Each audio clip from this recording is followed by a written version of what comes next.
Welcome to This Moment with Lisa and Caroline.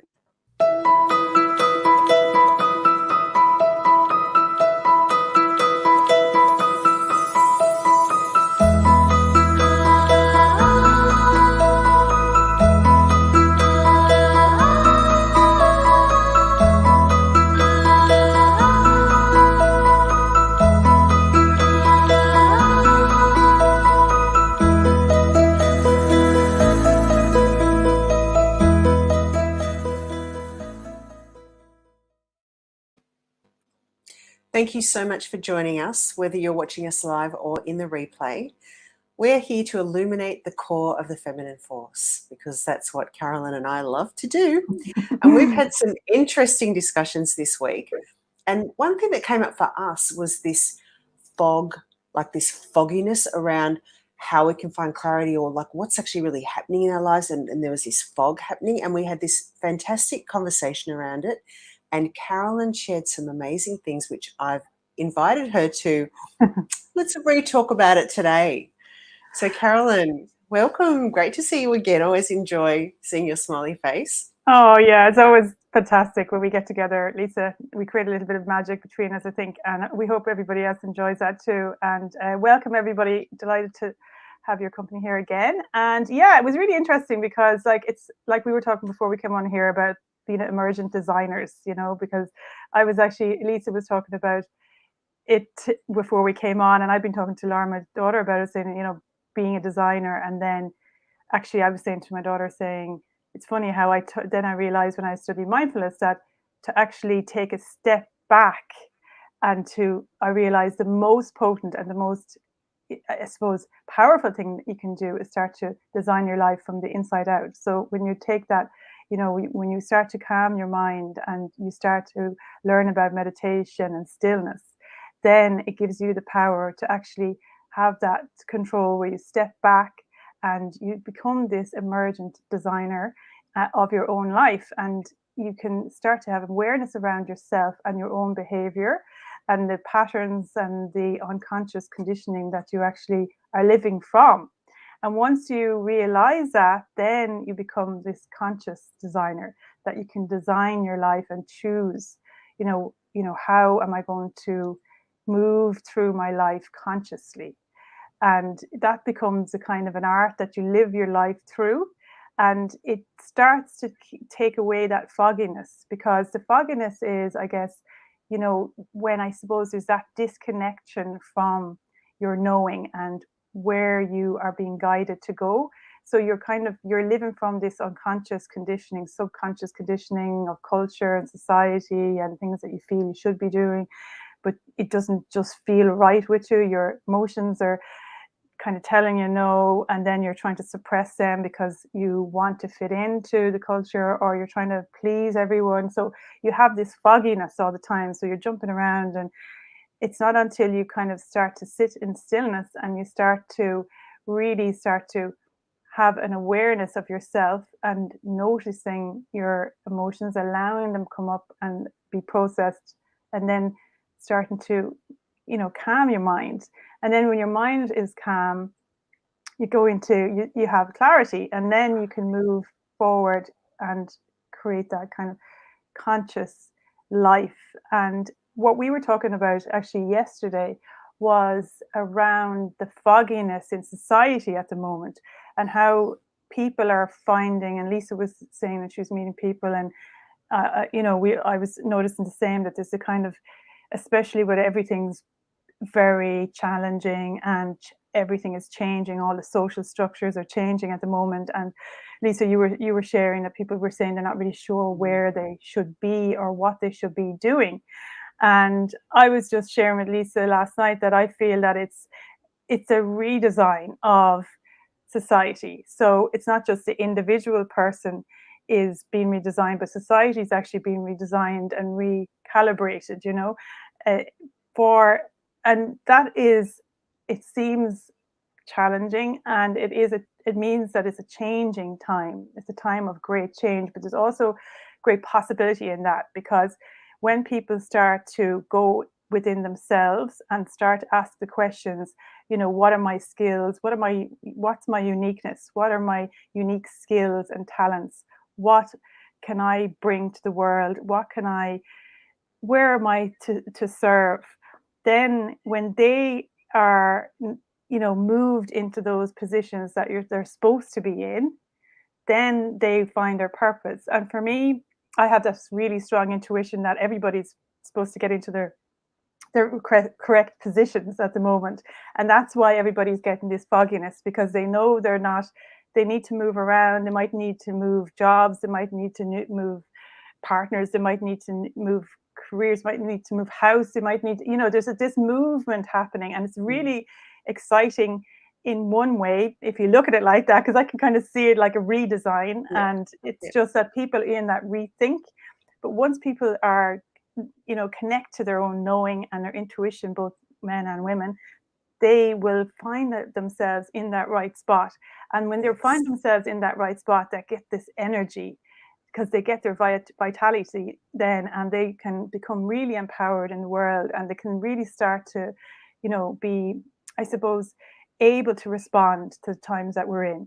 And that's what we need. We need people to be able to respond to what's happening, because we have all the skills, we have all the talents, we have everything that we need for all the challenges that we have of these times, because we were born for this time, and we have all that capability there. But maybe people they're not, it's that kind of getting to the stage where they know their own value as well. Once they get to know their own value, their own worth, and then they can find where they're supposed to be, then, there's huge possibility for this tsunami of innovation, so it's all kind of coming back to that, getting back to our knowing, getting back to our uniqueness, and celebrating that.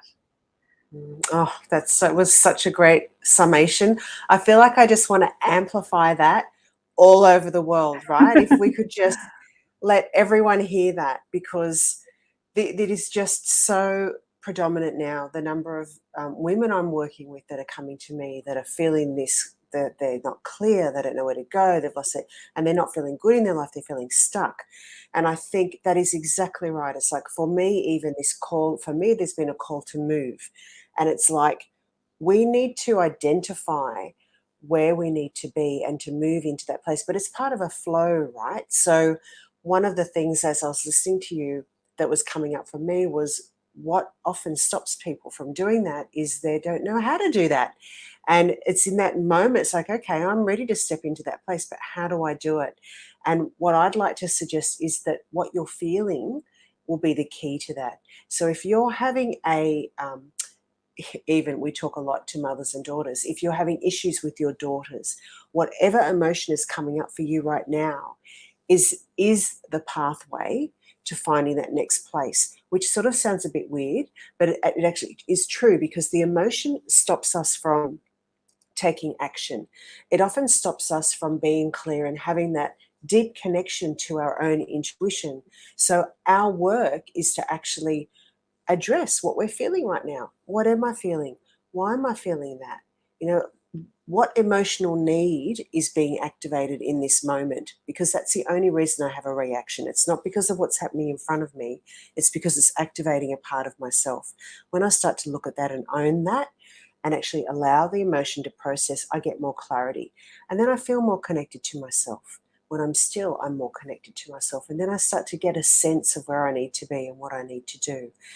Also addressing that emotional state, like you were saying, Carolyn, was that thing, especially, and this is coming up for me. I was so glad you mentioned value, right? Because the number of people I have spoken to that are at the moment feeling they know that I've got to look at my own value. I've got to look at what I'm charging for the things I do. I've got to look at how I present myself to the world.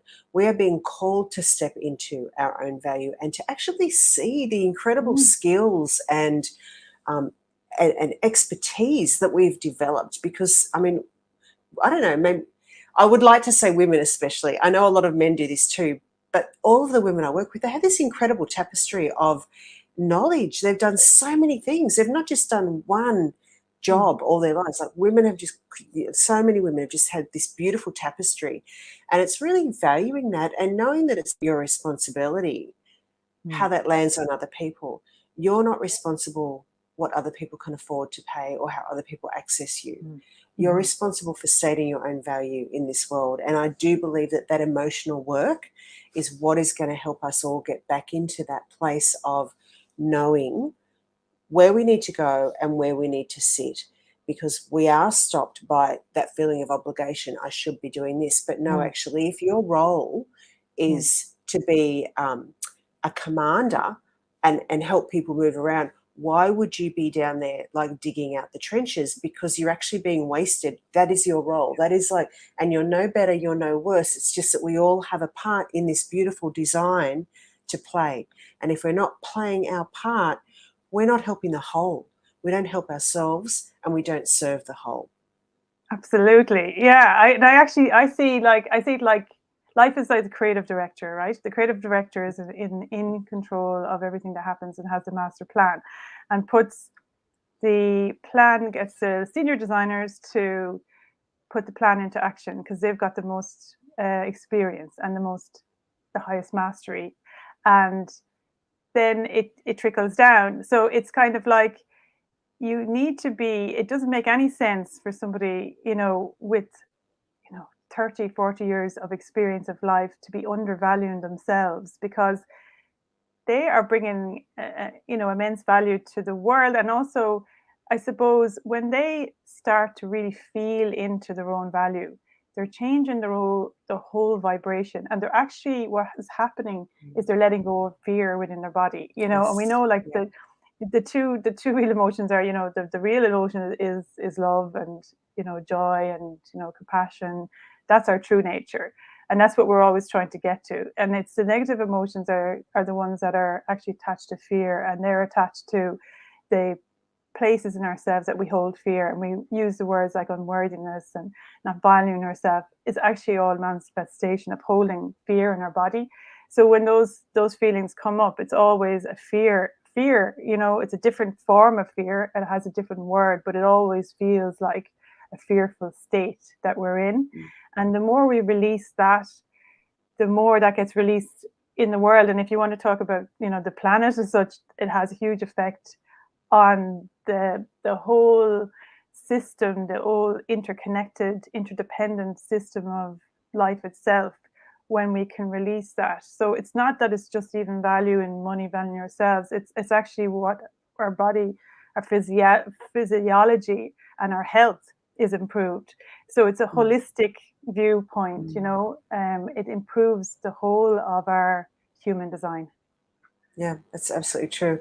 And it's that coming into congruence with the life force itself, isn't it? And allowing whatever, like even emotion, like to come and like I've found my emotions actually become more pure. Like you were saying that too. Like sometimes you may have feelings of grief, but it's like there's a purity to them, so they can pass quickly. There's not the fear attached to them and the suffering. And I feel that and this still has a lot to do with fog, right? Because all of that, the emotion that we're not dealing with, is what keeps creating that fog. And in order for us to clear that away, it's like the bridge is the emotional work we do. And that really, I shouldn't say it shouldn't, but I'd like to invite you to consider that it's actually a good thing. Every emotion that you have, even if your child is being really belligerent and their behavior is so frustrating and you feel powerless, the emotion that you're feeling is your way to finding your true power. So it's all there just to go, hey, this is what you need to look at right now.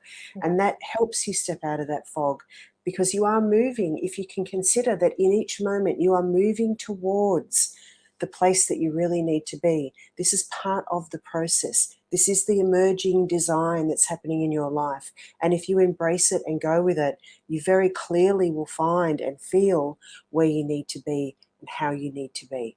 And that will bring you so much clarity and joy and relief.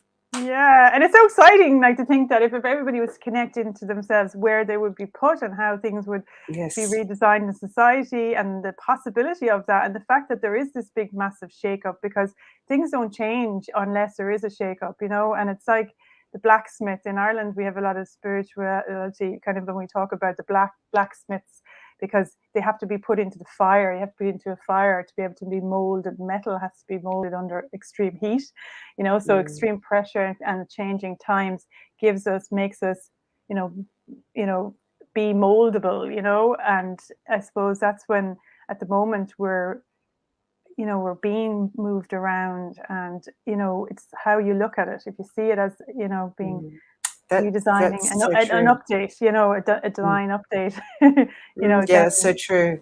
And I had that sense, as you were saying that, like this sense of just imagining a world where we all were just like moved into this right place, and how then we actually wouldn't have to make the world better. It just would be better. It would just emerge from that place of everyone being in the right place. The world that we all really want will emerge from that place. Oh, that feels so good in my body. Yes. Yeah. Yes. I see it like a Swiss watch. Think of the Swiss when they make their watches, you know, the time, if you see all the cogs, the tiny little cogs that they have, and it's so complicated looking, but they all work together and they're so refined, you know. So it's just, if you get all the cogs in the right place, and then it's all moving together, and then it's like this unified consciousness that everybody's in the right place doing what they should do, what they're meant to do. Yeah, that's so exciting. That's so exciting. Carolyn, I can't believe that we've already talked for like 16 minutes. I don't know how that happens. We do attempt to keep this short and sweet. It was definitely short and punchy this morning. Such a fantastic conversation. Thank you, everyone, for joining us. Thank you if you watch the replay or come on live, and we would love you to give us some feedback and say hello and keep connecting with us. Yeah, absolutely. Yeah, we'd love, and even on the playback, always just leave a comment. We'd love to get your feedback. Amazing. Thank you, Lisa. Thanks, Caroline. Have a beautiful day. See you guys. Have a nice weekend. Bye.